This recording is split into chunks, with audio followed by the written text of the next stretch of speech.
नमस्कार. साबरमती न्यूज चॅनलमध्ये आपल्या सर्वांचे स्वागत आहे. आज आपण औसा सार्वत्रिक निवडणूक 2025च्या अनुषंगाने आज औसा शहरात आपण आलो. तर मुस्लिम समाजातील एक निष्ठावंत कार्यकर्ते म्हणून ज्यांची ओळख आहे, ते 10 वर्ष माजी नगरसेवक, 2 टर्मला नगरसेवक राहिलेले माजी अल्पसंख्याक शहराध्यक्ष अक्रम खान पठाण आपल्यासोबत आहेत. आपलं स्वागत आहे. धन्यवाद.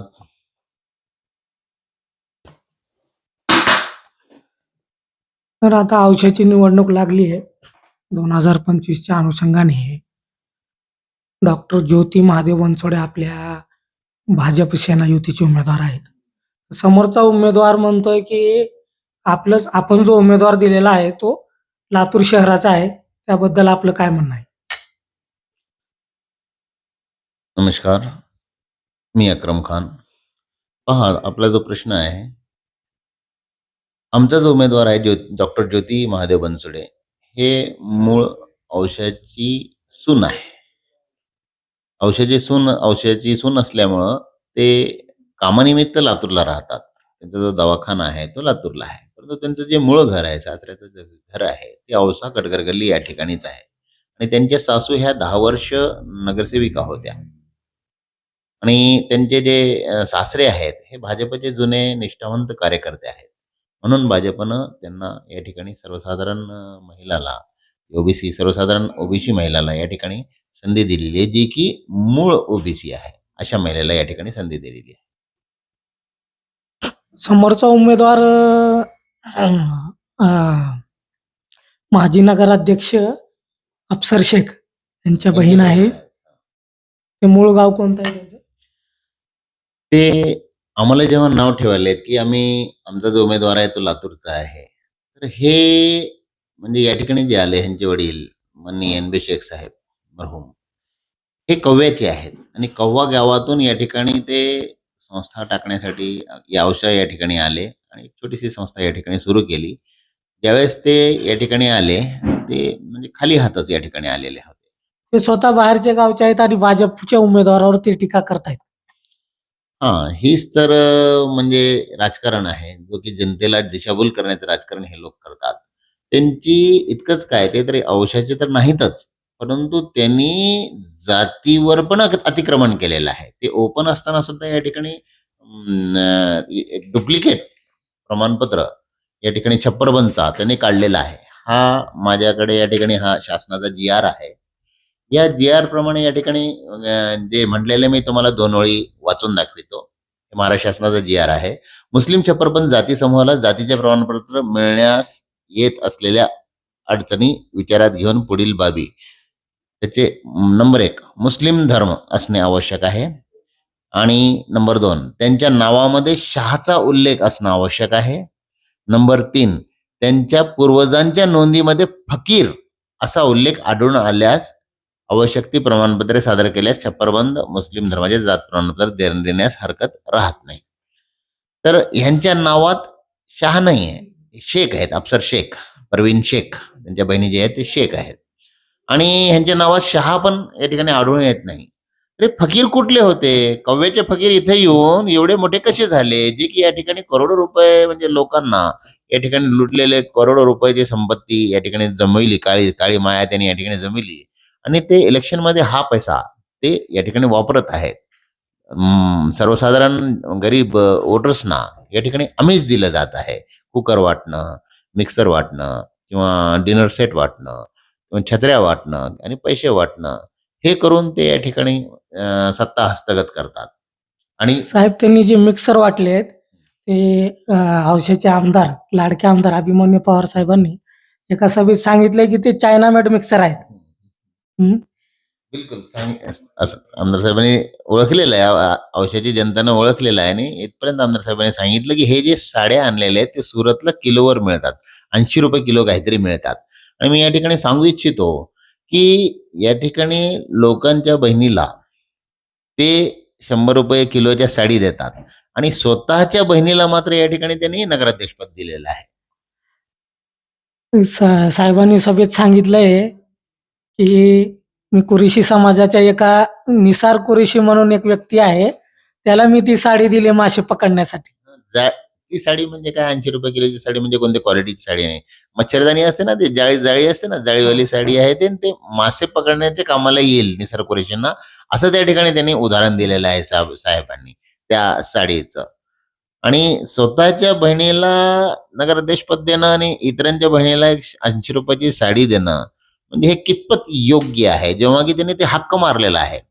ओबीसीच्या मूळ लोकांचा औषध ओबीसी मणियार आहेत, धोबी आहेत, तांबोळी आहेत, मोमीन समाज या ठिकाणी म्हणजे ओबीसी आहे, बागवान समाज ओबीसी आहे. एवढे समाज ओबीसी असताना समाजाचा जे पुडका आणतात, मग त्यांनी मात्र यांना उमेदवारी दिली नाही आणि स्वतःच्या बहिणीला ओबीसीच्या डुप्लिकेट प्रमाणपत्रावर 56 जातीच्या प्रमाणपत्रावर त्यांनी उमेदवारी दिली. हे बिलकुल निषेधार्ह आहे. औसा तालुक्यात मुस्लिम समाजाचा वाढता विश्वास, भाजपसोबत येण्याची तयारी. काय सांगाल? या ठिकाणी आमदार अभिमन्यूभाई पवार साहेब 2019 मध्ये या ठिकाणी निवडून आल्यानंतर औशामध्ये एक विकासाची गंगाच वाहिली.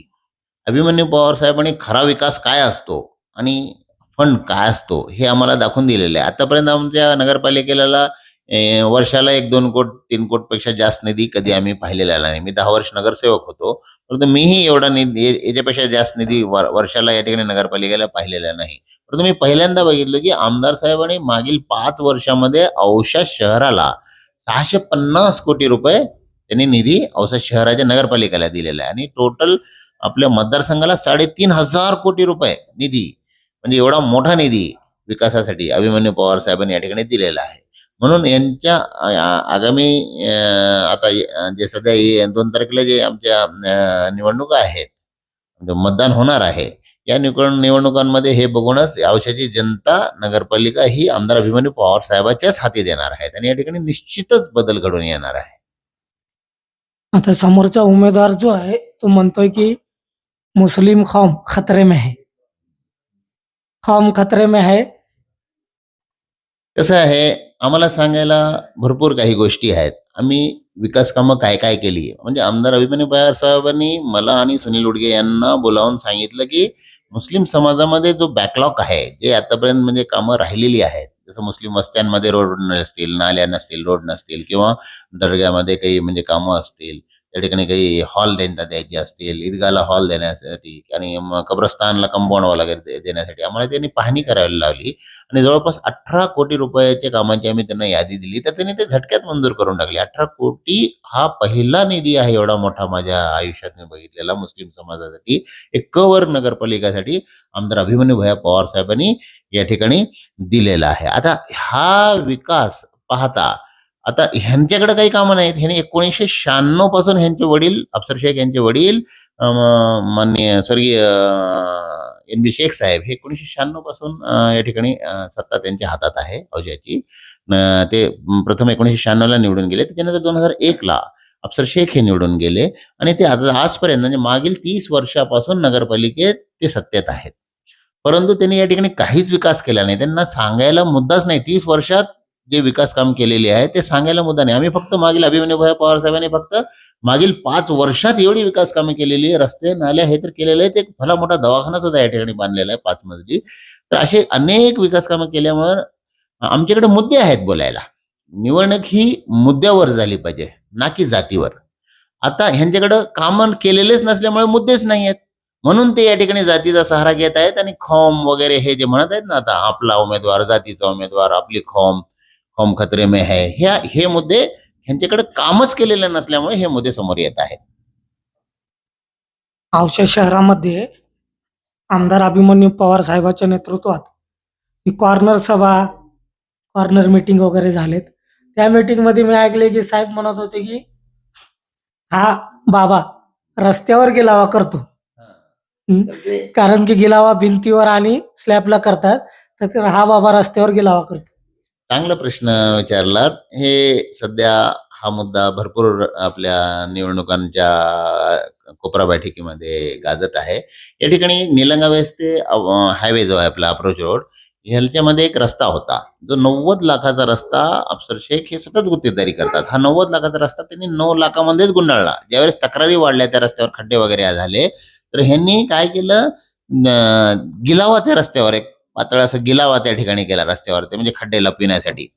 कारण त्याच्यावर तक्रारी येईल त्या. तर त्याच्यावर हे आमदार साहेबांनी म्हटलेलं आहे, की हे लोक रोड गिलावा हा भिंतीला करतात, छताला करतात. बाबानं हे रोडचं पाप लपविण्यासाठी, भ्रष्टाचार लपवण्यासाठी रोडवर गिलावा केला. त्याच्यानंतर अभिमन्यू पवार साहेबांनी त्याच रोडवर, खराब झालेल्या रोडवर अर्धा रस्ता स्वतः बनवलेला आहे. ते आता तुम्ही जाऊन बघू शकता. एक नंबर क्वालिटीचा तो रोड आहे, जो आम्ही बनवलेला आहे अभिमन्यू पवार साहेबांनी. आणि अफसर बाबांनी त्याच्या अगोदर, म्हणजे त्याच्या अगोदर जो रस्ता बनवला आहे, ते पूर्ण आता तिथं रस्ताचा काही अवशेषही सापडत नाही तुम्हाला, अशी अवस्था आहे. म्हणजे प्रचंड प्रमाणात भ्रष्टाचार आणि पूर्ण गुत्तेदारी, कचऱ्यापासून ते मुरुमापासून ते जेसीबी पासून ते रस्ते नाली बांधण्यापर्यंतची गुत्तेदारी ते स्वतः करतात. इतकंच काय, जे मेवण्याचं जेसीबी त्या ठिकाणी लावलेलं आहे त्यांच्या. आणि जवळपास 4 ते 5 कोटीचं बिल त्यांनी जेसीबी उचललेलं आहे. 1 डझन नवीन जेसीबी आले असतात एवढ्या पैशामध्ये. म्हणजे एवढा प्रचंड भ्रष्टाचार या ठिकाणी त्यांचा आहे. म्हणून जनता यावेळेस निश्चितच बदल करणार. आणि त्यांच्या संस्थेत शिक्षण संस्थेत काही महिला शिक्षक काम करतात. ती संपूर्ण शिक्षकांचा एक महिन्याचा पगार इथं निवडणुकीत वापरला जातोय म्हणून पवार साहेबांनी त्यांच्यावर टीका केली. नाही, हे बिलकुल खरं आहे. ह्याच्या अगोदर बी एक एमएलसी इलेक्शन झाले होते यांच्या वडिलांचे. त्यावेळेसही प्रचंड प्रमाणात शिक्षकांच्या पगारी म्हणजे यांचे कापून त्यांनी इलेक्शन लढले होते यांच्या वडिलांनी एमएलसीचा. आणि ते हे महापाप त्यांनी केल्यामुळे त्यांची सीट ती पडली होती. आणि आताही हे महापाप ते आता ह्या 2025च्या निवडणुकीत त्यांचे चिरंजीव म्हणजे अफसर शेख हे करत आहेत. आणि या ठिकाणी सुद्धा शिक्षकांच्या पगारी 30,000, 40,000 ते 70,000 रुपयापर्यंत पगारी कपात केल्या आहेत. हे शिक्षकांचा तळतळाटीचा पैसा या ठिकाणी ते निवडणुकीत वापरत आहेत आणि लोकांना आमिष देण्यासाठी वापरत आहेत. तर निश्चितच त्याचा बदला त्यांना इथे मिळणार. कर्मा रिटर्न्स म्हणतात ना, तर हे भगवान त्यांना ह्याचा बदला देणार, अल्लाह त्यांना ह्याचा बदला देणार आणि ते निश्चितच या ठिकाणी पडणार. आणि एक चांगली आणि एक कर्तव्य दक्ष अशी काउन्सिल या ठिकाणी निवडून येणार, असा मला पूर्ण भरोसा आहे. अफसर शेख यांनी मुस्लिम प्रभागामध्ये ते आता तुम्ही म्हणलात ना, साडी, मिक्सर, पाण्याचे जार, तर सभेत बोलताना साहेबांनी म्हणलेत, की पाणीवरून लोणी काढणारा हा बाबा आहे, राजा बाबू. मिस्त्री पण हाच, हां, लेबर पण हाच, कॉन्ट्रॅक्टर पण हाच, गुत्तेदार पण हाच. हे कितपत योग्य आहे? कसं आहे की म्हणजे अफसर बाबा ह्याची 100% भ्रष्ट कामं आहेत. आणि हे भ्रष्ट कामं एवढे, राजाबाबू फिल्म पिक्चर तर मी पाहिला नाही. आम्हाला कार्यकर्त्यांना आमदार साहेबांनी सांगितलेलं आहे, की तुम्ही राजाबाबू पिक्चर निश्चित बघा. म्हणजे तुम्हाला अफसरचं जे हे आहे ते तुमचं लक्षात येईल. अफसरचा जो कॅरेक्टर आहे राजाबाबू फिल्ममध्ये, प्रत्येक डॉक्टर तोच असतो, वकील तोच असतो, शिक्षक तोच असतो, असे कितीतरी रोल तो स्वतःच करत असतो. औसा नगरपालिकेत तो नगरसेवक आहे, नगराध्यक्ष आहे, तो ओबीसी त्याच्याकडे आहे, एससी प्रमाणपत्र त्याच्याकडे आहे, महिला प्रमाणपत्र त्याच्याकडे आहे, पुरुष प्रमाणपत्र त्याच्याकडे आहे आणि गुत्तेदारी तो करतो. म्हणजे अशा कितीतरी गोष्टी आहेत. जेसीबी त्याचा आहे, मुरुम त्याचा आहे, कचऱ्याचे टेंडर त्याचे आहेत, नाली काढण्याचे टेंडर त्याचे आहेत. म्हणजे प्रत्येक गोष्टीत ते राजाबाबा फिल्म सारखा तो एक किरदार जो त्याला म्हणतो आपण, तो या ठिकाणी फिट होतो. म्हणून त्यांनी त्याची उपमा अभिमन्यू पवार साहेबांनी या ठिकाणी राजाबाबू म्हणून अफसर शेखला केलेली आहे. तो भाजपचा उमेदवार या निवडणुकीत दिला आहे. भाजप, शिवसेना, रपाई, महायुतीचे उमेदवार कोणत्या मुद्द्यावर निवडणूक लढवली जाते? आमचा एकच मुद्दा आहे, विकासाचा मुद्दा. विकासाच्या मुद्द्यावर निवडणूक लढवणार. हो, 100%. काय आहेत विकासाची कामं? या ठिकाणी भरपूर विकासाची कामं झालेली आहेत. म्हणजे 5 वर्षात जनतेने बघितली. काय काय कामं केलेत अभिमन्यू पवार साहेबांनी आणि पुढे काय करणार आहेत तुम्ही? या ठिकाणी अभिमन्यू पवार साहेबांनी रस्ते नाली हे कामं तर केलेलेच आहेत. प्रत्येक दर्ग्याला या ठिकाणी हॉल दिलेला आहे. एक भला मोठा हॉस्पिटल या ठिकाणी होत आहे, जो 5 मजली हॉस्पिटल आहे, जो 2.25 कोटी रुपयाची बिल्डिंग आहे ही. याच्यामध्ये ह्याची भव्यता एवढी आहे की 1/7 डिलिव्हरी या ठिकाणी होऊ शकतात औषधाच्या ह्या हॉस्पिटलमध्ये. आणि ह्या 100 खाटाचं रुग्णालय होते म्हणून सांगतायत साहेब. आधी ग्रामीण रुग्णालय होतं, आता जिल्हा उपरुग्णालय म्हणून या औषध शहराची ओळख होणार आहे. 100 खाटाचं रुग्णालय. हो, भरपूर त्याचं काम चालू आहे. भरपूर मोठं रुग्णालय या ठिकाणी होतं 100 खाटाचं. जेव्हा की 30 खाटावरून 50 खाट करावं लागतात. त्याच्यानंतर 70 खाटं करावं लागतात. त्याच्यानंतर 100 खाटं होतात. तर अभिमन्यू पवार साहेबांनी हे विशेष बाबमध्ये 30 वरून डायरेक्ट ही 100 ची मंजुरी घेतलेली. हे एवढा मोठा हॉस्पिटल आहे, की बाहेरून लोक या ठिकाणी इलाज करण्यासाठी येतील. प्रत्येक इलाज आता आपल्याला लातूरला जाण्याची या ठिकाणी आवश्यकता पडणार नाही. प्रत्येक गोष्ट आपल्याला दातांचा दवाखाना म्हणा, दातांचा डॉक्टर, डोळ्यांचा डॉक्टर, हाडाचा डॉक्टर, स्किनचा डॉक्टर, लहान बाळांचा डॉक्टर, प्रत्येक गोष्टीचा डॉक्टर या ठिकाणी उपलब्ध राहणार आहे. म्हणून आपल्याला या ठिकाणी गर्व आहे मला या गोष्टीचा. नवीन बसस्थानक झालंय साहेब. सभेत ऐकलो की मराठवाड्यातील पहिल्या क्रमांकाचं बसस्थानक आहे, असं म्हणताय. हो, निश्चितच. आमचं जुनं बस स्टेशन या ठिकाणी जुनं बस स्टेशन पण आहे आणि आता एक नवीन बस स्टेशन साहेबांनी बांधलेलं आहे. तो भव्य असा एक महाराष्ट्रात 1 नंबरचा दवाखाना किंवा मराठवाड्यात 1 नंबरचा आपला हॉस्पिटल सॉरी बस स्टेशन त्यांनी या ठिकाणी बांधलेलं आहे. हॉस्पिटल पण नंबर 1च आहे आणि बस स्टेशन पण भलं मोठं या ठिकाणी बांधलेलं आहे आणि सुंदर आहे. म्हणजे आता आम्हाला गर्व होतो औषधाचं बस स्टेशन लोकांना दाखवण्यासाठी. साहेब, ओबीसी महिला उमेदवारासाठी आरक्षण सोडत जाहीर झाली सार्वत्रिक निवडणूक 2025च्या अनुषंगाने. तर मुस्लिम समाजात तांबोळी, कुरेशी, बागवान हे समाज असताना सुद्धा अफसर शेख यांना स्वतःची बहीणच का आठवली? त्यांच्याकडे हे प्रमाणपत्र खरं आहे का डुप्लिकेट आहे? नाही, हे प्रमाणपत्र डुप्लिकेट आहे. हे तर जी-आर आहे. या जी-आरच्या निकषामध्ये ते बसत नाहीत. ते फकीरही नाहीत आणि त्यांच्या नावात शहाही नाही. हे अल्पसंख्याक शहराध्यक्ष अक्रम खान पठाण आहेत. तर त्यांनी मला आता हे जी-आर दाखवलाय गव्हर्नमेंटचा. त्या जी-आर मध्ये मुस्लिम छप्परचंद जाती समूहाला मुस्लिम शहाचा उल्लेख पाहिजे आणि फकीर असा उल्लेख आढळून आल्यास हे देता येतो. तर त्यांच्याकडे शाह आणि शाह हे अफसर बाबा राजाबाबू पासून शाह आणि फकीर कधीपासून झाले? ही गोष्ट तर जुनी आहे. त्यांना 10वीमध्ये महाराष्ट्रात प्रथम यायचं होतं. त्यावेळेस हे प्रमाणपत्र त्यांनी काढलेलं असावं असं मला वाटतं. मुस्लिम समाजामध्ये फकीर हा शब्द तर मागणाऱ्यांसाठी केला, भिक्षा मागण्यासाठी केला. हां, ते भिक्षा मागणाऱ्यांसाठी केला जातो. आता हे कुठले फकीर आहेत? काव्यामध्ये ते काय भिक्षा मागून खात होते ह्याची तर मला कल्पना नाहीये. परंतु या ठिकाणी जे आले त्यावेळेस ते खाली हातच आले होते. परंतु या या ठिकाणी आल्यानंतर ते भरपूर माया त्यांनी या ठिकाणी जमलेली आहे आणि प्रत्येक सर्वे नंबरमध्ये त्यांच्या जमिनी प्लॉटिंग या ठिकाणी आहेत आणि भरपूर माया आता त्यांच्याकडे सध्या आहे. प्रभाग 6 क्रमांक मधून आपण निवडणूक लढवत आहात. आपल्या सौभाग्यवती पत्नी आसमा अक्रम खान पठाण हे निवडणूक रिंगणात उतरलेले आहेत. तर कालन गल्लीमध्ये काय विकासाची कामे असणार आहेत? कोणत्या आधारावर तुम्ही मतदारांना आवाहन करणार? या ठिकाणी कलंगल्लीमध्ये मी मतदारांना आवाहन करू इच्छितो की 2011 मध्ये मी ज्यावेळेस या ठिकाणी नगरसेवक होतो त्यावेळेस जी कामं झालेली आहेत त्याच्यानंतर क्वचितच या ठिकाणी काम एखाद दुसरं झालं असावं असं मला वाटतं. त्या लोकांना जर मी विचारलं तर मागील 5 ते 10 वर्षापासून या ठिकाणी एकही खडा विकासाचा या ठिकाणी पडलेला नाही असं त्यांचं लोकांचं म्हणणं आहे. अजून एक गोष्ट सांगू इच्छितो की ते कालनगल्लीचा जो आराबा हा पट्टा आहे या ठिकाणच्या लोकांना ते प्रत्येक निवडणुकी आधी एक आमिष दाखवितात की मी तुमचे घरं कायमचे म्हणजे कबाला मंजूर करून देतो. कबालाचं ना हरकत देऊन कबाले मंजूर करून देतो तुम्हाला. या ठिकाणी दरवेळेस हा त्यांचा निवडणूक लागली की हा प्रश्न असतो.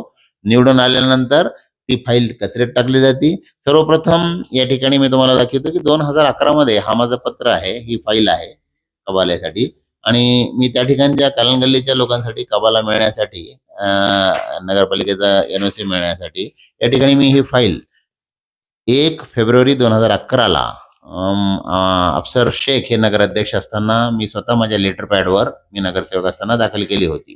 त्यांची सही आहे इथं आणि सदर विषय बैठकीत ठेवावा हा त्यांनी एन्डॉर्समेंटही त्याच्यावर केलेला आपल्याला दिसतो आणि 2011 पासून आता 2025 आहे. आतापर्यंत त्यांनी हा काय ना केले, काय का केलं नाही हे मंजूर. आता ते लोकांना सांगत आहेत की मी निवडून आल्यानंतर तुम्हाला घरं या ठिकाणी पक्के करून देतो, तुम्हाला दर कबल आणून देतो. निवडणुकीत लोकांना आश्वासन देतात. काय म्हणलो? दर निवडणुकीत लोकांना कमावण्यासाठी जागा देतो म्हणून आश्वासन देतात. दर निवडणुकीपूर्वी हे आश्वासन दिलं जाते, म्हणजे कोपऱ्याला गुड आहे. निवडणुकीचा मुद्दाच ते आहे. निवडणुकीचा मुद्दा आहे. अशा खोट्या गोष्टी बोलूनच ते या ठिकाणी निवडून येतात आणि लोक खमचा आहे आपला आहे म्हणून निवडून देतात आणि ते निष्क्रिय राहतात. आपली संस्था वाढवितात, आपले बगलबच्चे वाढवितात, प्रॉपर्ट्या वाढवितात. प्रत्येक नगरसेवक पद एकूण नगरसेवकाच्या पदाच्या अर्धे नगरसेवक पद हे घरीच त्यांच्या दिलेले आहेत आणि बाकीचे अर्धे जिल्हे ते शिक्षकांचे अपतेष्ट यांना दिलेलं आहे आणि पूर्ण नगरपालिका ते बहिणीच्या आडून या ठिकाणी गुत्तेदारी करून या ठिकाणी ते चालविणार आहेत. लोक ह्या भूलतापाला बळी पडणार नाहीत आणि यावेळेस निश्चितच बदल घडवून आणणार. हीच ती वेळ आहे नगराध्यक्ष औषधाचा बदलण्याची, विकास घडविण्याची, अभिमन्यू पवार साहेबांचा साथ देण्याची आणि कमळाचं या ठिकाणी सत्ता निवडून येण्याची. माकणीचं पाणी सर औसा शहराला आणलंय. तर इथल्या माता भगिनीच्या कमरेवरची घागर काढण्याचं काम कुणी केले? हे निश्चितच अभिमन्यू पवार साहेबांनी केलेलं आहे. अफसरबाबांना फुकट जार वाटले. ते जार म्हणजे काय, प्लास्टिकचा तुकडा आहे, परंतु त्या जारमध्ये पाणी जारमध्ये दिलेलं पाणी हे अभिमन्यू पवार साहेबांचं आहे असं सभेत ऐकलंय मी, की पाण्यावरचा लोणी काढणारा हा बाबा आहे. राजाबाबू म्हणून त्याचं नाव दिले. जी जी, हे खरं आहे, खरं आहे. तर मुस्लिम समाजाचा वाढता विश्वास, मुस्लिम समाज औसा शहरातील मुस्लिम समाजाला भारतीय जनता पार्टीच्या संदर्भात काय आवाहन कराल? या ठिकाणी मुस्लिम बांधवांनी हे काँग्रेसी विचारधारा, जे काँग्रेसनं आपल्याला, काँग्रेस म्हणा किंवा तत्सम पक्षानं म्हणा, हे जे आपल्या मनात, आपल्या डोक्यामध्ये जे एक जाहीर पेरून ठेवलेलं आहे की भाजप हे खराब पक्ष आहे, जातीवादी पक्ष आहे. खरा जातीवाद तर काँग्रेस पक्ष आहे असं या ठिकाणी मला वाटतं. मी आता या ठिकाणी भाजपमध्ये आल्यापासून माझ्या हातावर अनेक मुस्लिमांचे कामं या ठिकाणी भाजपचा एक पदाधिकारी म्हणून किंवा कार्यकर्ता म्हणून माझ्या हातावर झाली. मला कुठंच जातीची अडचण या ठिकाणी आली नाही. कधीही कोणीही अभिमन्यू पवाराच्या समोर आला तर त्याचं नाव विचारून काम केलं जात नाही. तो एक मतदार आहे, माझ्याकडे आला आहे, त्याला माझी गरज आहे हे समजून अभिमन्यू पवार साहेब या ठिकाणी त्यांचं काम करतात. म्हणून या ठिकाणी मुस्लिम बांधवांना माझं असं आव्हान आहे की जो विकास पुरुष आहे, जो या ठिकाणी तुम्हाला सक्षम वाटतो विकास करण्यात, अशाच माणसाच्या हाती नगरपालिका दिल्यास नगरपालिकेचं, गावाचं आपलं उद्धार होईल, गावाची प्रगती होईल आणि या ठिकाणी आपल्याला हवं तसं डेव्हलपमेंट होईल. आपल्या मुलांना या ठिकाणी हाताला काम मिळेल. कारण या ठिकाणी अभिमन्यू पवार साहेब भली मोठी MIDC सुद्धा आणत आहेत. या ठिकाणी दवाखाना होत आहेत. MIDCचा विषय बोललात साहेब तुम्ही आता, तर विरोधक म्हणतायत की बेलकोंडला MIDC साहेबांनी नेली. औशाच्या जनतेवर अन्याय करून बेलकोंडला MIDC नेली. अतिशय चांगला प्रश्न आहे आपला.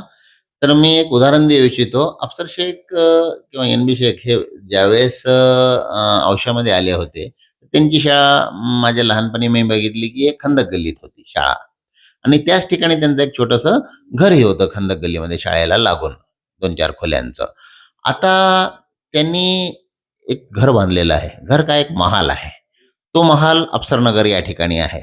तिथून त्यांना गावापासून 2 किलोमीटर बाहेर जाऊन त्यांनी तिथं शाळा कॉलेजही तिथं 2 किलोमीटर म्हणजे लांब टाकला आणि 2 किलोमीटर लांब जाऊन घरी बांधलं. मग इथं का बांधलं नाही? प्रभाग क्रमांक 6 मध्ये आपण निवडणूक लढवत आहात. आपल्या पत्नी आसमा अक्रम खान पठाण. तर प्रभाग क्रमांक 6 मध्ये तब्बल 3,500 मतदान आहेत. तर मतदारांना काय आवाहन कराल? तुमची काय भूमिका असेल? विकासाची कामे काय करणार आहात? काय केली आहेत? तुम्ही मागील 10 वर्ष पण नगरसेवक पद भूषवलेलं आहे. या ठिकाणी शहराच्या विकासासाठी तर आम्ही या ठिकाणी आमचा एक कॉमन जाहीरनामा या ठिकाणी आम्ही प्रसिद्ध केलेला आहे. त्याचे QR कोड ही या ठिकाणी आम्ही शेअर करत आहोत. त्याच्यावरून जनता हे आम्ही करणारी जे विकास कामं आहे ते सुद्धा या ठिकाणी ते ऑनलाईन पाहू शकते. आम्ही जे वचननामा या ठिकाणी दिलेला आहे हे ते जनता पाहू शकते. या व्यतिरिक्त हे आम्ही अशी पुस्तिका सुद्धा या ठिकाणच्या मतदाराला वाटलेली आहेत. त्या व्यतिरिक्त मी निवडून आल्यानंतर, माझी पत्नी निवडून आल्यानंतर या ठिकाणी जे प्रभाग 6 मध्ये आहे, आम्ही येथे या ठिकाणचे गटारी बांधणे किंवा रस्ते बांधणे, जागोजागी पाण्यासाठी या ठिकाणी बोर मारून त्याची व्यवस्था करणे, कुठं पाईपलाईनचे नळांचे जर फॉल्ट असतील तर ते काढणे आणि या ठिकाणी जेवढे पण चौक आहेत ह्या प्रभाग क्रमांक 6 मध्ये जसं मौलाना आझाद चौक असेल किंवा इतर काही चौक असतील तर त्यांचं सुशोभीकरण करणे आणि या ठिकाणच्या तरुण पोरांना आम्ही जिम बांधून देणे, ओपन जिम म्हणा आणि त्याच्यानंतर एक प्रत्येक प्रभागासाठी एक लायब्ररी सुद्धा आम्ही या ठिकाणी उघडणार आहोत. ज्याच्यामुळं वाचनाची आवड ही दिवसेंदिवस कमी होत जे चाललेली आहे ते होणार नाही. यासाठी एक लायब्ररीचाही आम्ही या ठिकाणी बंदोबस्त करू आणि या ठिकाणचे जे काही नागरिकांचे प्रश्न आहेत, जसं लाईट आहे, पाणी आहे, स्वच्छता आहे, याची सुद्धा या ठिकाणी जागोजागी म्हणजे व्यवस्था केली जाईल. आणि या व्यतिरिक्तही या ठिकाणी म्हणजे ओपन गटारी जे आहेत, ते आम्ही बंदिस्त गटारी या ठिकाणी करणार आहोत. जे शहरांमध्ये असतात ना सीव्हिअर्स, तर ते त्या प्रकारचे या ठिकाणी त्याच्यामुळं जे रोगराई पसरणार नाही या ठिकाणी, मच्छर वगैरे होणार नाही ओपन ड्रेनेज नसल्यामुळं आणि घाण या ठिकाणची कमी होईल आणि स्वच्छता असेल गावात, आपल्या प्रभागात. तर या ठिकाणी प्रभागाचा विकास तर मी निश्चितच करणार आहे आणि मला साथ या ठिकाणी अभिमन्यूभाई पवार साहेबांची आहे. तर यासाठी मी लोकांना, जनतेला आवाहन करतो, की जर आपल्याला प्रभाग क्रमांक 6चं आणि गावाचा जर आपल्याला विकास करायचे असेल, तर माननीय अभिमन्यूभाई पवार साहेबांच्या ह्याच्यामध्ये आपण ही नगरपालिका त्यांच्या ताब्यात द्यावी. मलाही या ठिकाणी प्रभाग 6 मधून निवडून द्यावं. निश्चितच मी आपली या ठिकाणी सेवा करेन. नमस्कार, हे होते अक्रम खान साहेब, अल्पसंख्याक माजी शहराध्यक्ष. विकासाच्या मुद्द्यावर निवडणूक लढवली जाते, पण समोरच्या उमेदवाराकडं निवडणूक लढवण्यासाठी मुद्देच नाही आहेत. आणि मी प्रभागाचा विकास करेन, रस्ते, नाल्या, शालेय संस्था, संपूर्ण मी आपल्या प्रभागाचा विकास करेन आणि जनतेला त्यांनी मतदान करण्याचं आवाहन केलं आहे. मी परवेश शेख, साबरमती न्यूज, धाराशिव.